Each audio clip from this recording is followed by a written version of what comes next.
Hello, Dr. Brad Hulsevus here, and welcome to another edition of Ask the Chiropractor. Ask the Chiropractor is my little podcast that I do when someone has a question about chiropractic or chiropractic care. I try to answer. I'm a chiropractor here in Rockford, Illinois. I'm a proud graduate of Palmer College of Chiropractic, and I'm happy to be the team chiropractor of the Rockford Ice Hogs. Let's dive into it.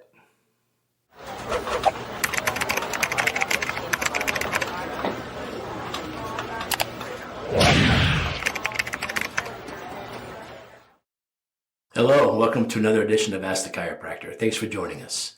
Today's episode is one that's pretty much universally accepted that chiropractic care can help. But I want to talk to you a little bit about sciatica. Now, some of you probably know chiropractors help people with sciatica. And if you were to go to a primary doctor and say, I'm going to go see a chiropractor because I deal with sciatica, most of them want to object to this because this is one of the few areas where most healthcare agrees. Yeah, chiropractic takes care of people with sciatica. But I want to tell you a little bit about what sciatica is, what we look for, the different areas we check in your spine, and how we go about taking care of sciatica if you were to go to the chiropractor, what to expect. So my friend has sciatica. He's got pain going down his leg, or burning going down his leg, or irritation down his leg, and a little bit of lower back discomfort. This is classic sciatica. Now what the sciatica is a nerve. It's a nerve about as big as your thumb. And it's composed of your lower lumbar nerves, coming from L3, 4, 5, some people S1, and all those nerves come together and they form a big nerve, like I said, the size of your thumb. It travels through behind the gluteus maximus muscle. Most of us know what that is, right by the piriformis muscle, and it innervates the back of your leg, not your thigh, but the back of your leg, to your knee, and everything knee down. So if you're having discomfort going on in your quote-unquote rear end, or the back of your leg, or your knee down, that's usually involving the sciatic nerve. Now, how classic sciatica happens is you have a misalignment, or we call subluxation, between L3, L4, L5, or your sacrum, misaligned, and that creates a subluxation, and that hits one of the nerves coming out and affects part of the sciatic nerve. And so if you were to go to the chiropractor, would take x-rays of your lower back, and they would determine this is going on. Now, I often get patients that have medical x-rays. They go to the medical doctor, and the medical doctor says there's no reason why your lower back would be causing your sciatica. Your x-rays are normal.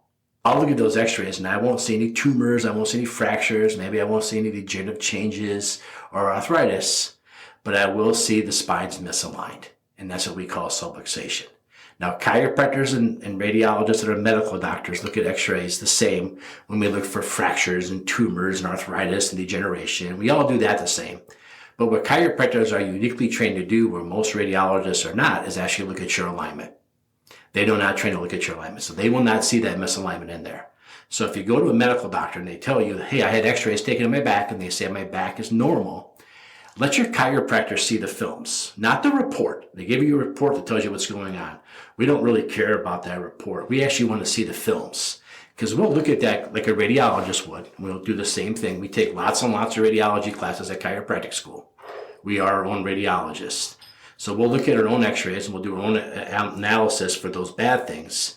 But we are also trained uniquely to look at the alignment of the spine and how it works with different parts of your back.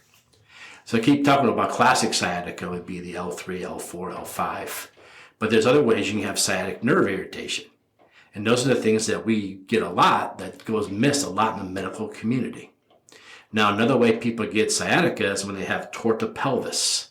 Tortopelvis is when the upper lower back rotates one direction, and then your hip gets pulled or twisted the opposite direction. And usually on these ones, your L3, 4, and 5 actually might be very normal. But your L1 and 2 are having issues, and then we see a pelvic misalignment. Now, more recently than not, we see more and more people, maybe they watch too many TikTok videos or too many YouTube shorts or something, and they're seeing that these hips, they're having SI pain. Now, your SI pain is where your sacrum and your hip, everything comes together, and people are pointing right above their belt line, either the left side or the right side, saying, I'm having pain right here. And maybe somebody will grab that and try to make it pop or make a noise out of it, thinking they're doing what we're doing. And they'll get in there and make that pop, they'll make that little noise, and you'll feel a little bit of relief.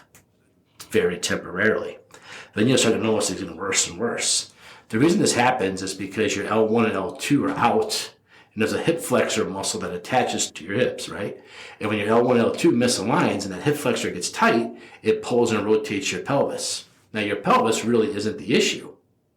The issue is your L1, L2. But if you only take care of the symptom and not the cause, the L1, L2, this is only going to come back worse and worse and worse. So as a chiropractor is uniquely trained, I keep saying uniquely, don't I? Chiropractor is uniquely trained to look above where the person says it hurts. A lot of times I will fix an SI joint. I won't even touch the SI joint. I'll just adjust the upper lower back and the SI joint will clear itself out all by itself. And that's why if you have somebody who's not trained like a chiropractor trying to go in there and do what we do in their eyes, trying to make that joint move, they'll actually continue to make it worse and worse because they're unaware, they're uneducated about making sure you look at what's happening above that spot too. So in this classic case of sciatica, that chiropractor will x-ray you and they'll see an L1, L2, the upper lumbar spine misaligned. We'll see a pelvic rotated. And what happens then is that the sacrum, your tailbone, will stay still, but your hip will move. There's a muscle that goes from your sacrum to your hip called the piriformis muscle. When your piriformis muscle is tight and angry, the sciatic nerve usually sits above, below, and if you're really unlucky, through the piriformis muscle. And this muscle will get inflamed and spasm and irritated on one side. And when this muscle is in spasm and irritated, those muscles get sticky like molasses. And the sciatic nerve will hit that and it'll irritate part of the sciatic nerve. Now, this type of sciatic nerve is really indicated by a couple of things. One, it usually gets worse with activity because it's not pinching when the nerve comes out, it's getting irritated through the muscle later on. So as the more you walk, the more that nerve hits, and that's going to talk more and more. These are also the people that say, boy, when I get up, it's really painful, but after a couple of steps, I feel better. But then the longer I'm on my feet, the sciatica starts coming down my leg. These are classic signs that we call tortipelvis. When you go to the chiropractor, we're going to look to see if it's your upper lower back causing the sciatica or your lower back causing the sciatica, the traditional sciatica. I will tell you the reason I brought up both is nowadays, more and more, we don't see the lower lumbars causing the issues like we used to. We see more of the upper back causing the issue. Now, maybe it's because chairs have gotten better for the lower back. I don't really know. I can tell you, because our practice has been open for, you see the sign behind me here, for over 75 years. My grandfather was really common to have those lower lumbars be a problem, even my father when he practiced.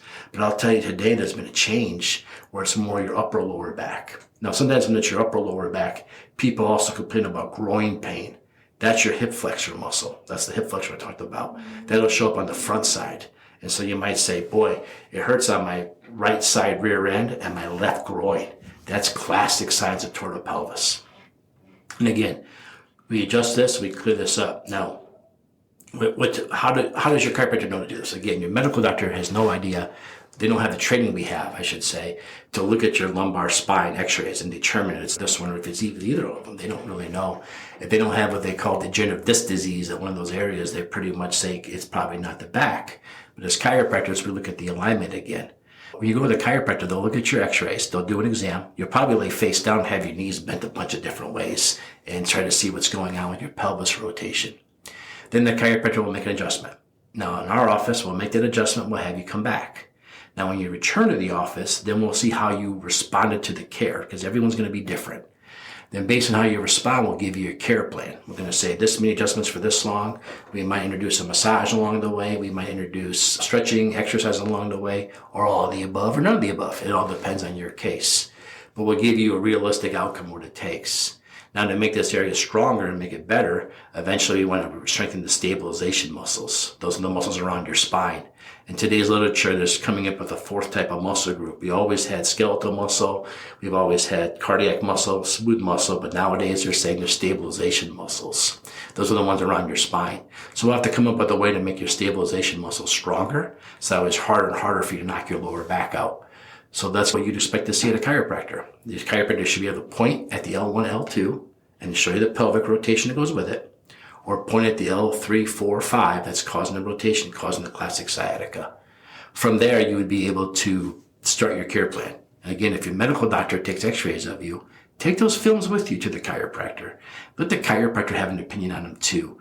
Don't let the medical doctor tell you that you are not a chiropractic patient, because again, they're just not, it's not part of their curriculum to look at the alignment issues. It's a big part of our curriculum of what we do. So there you have it. what to expect if you go with a chiropractor if you're dealing with sciatica, and how the chiropractor differentiates between the different kinds of sciatica, and how your care plan will change and adapt to the two different ones. All right, everybody, I hope I answered your questions about chiropractic care for sciatica. Most of us know you can go with a chiropractor with sciatica, but what to expect when you go. Thanks, everybody, for tuning in.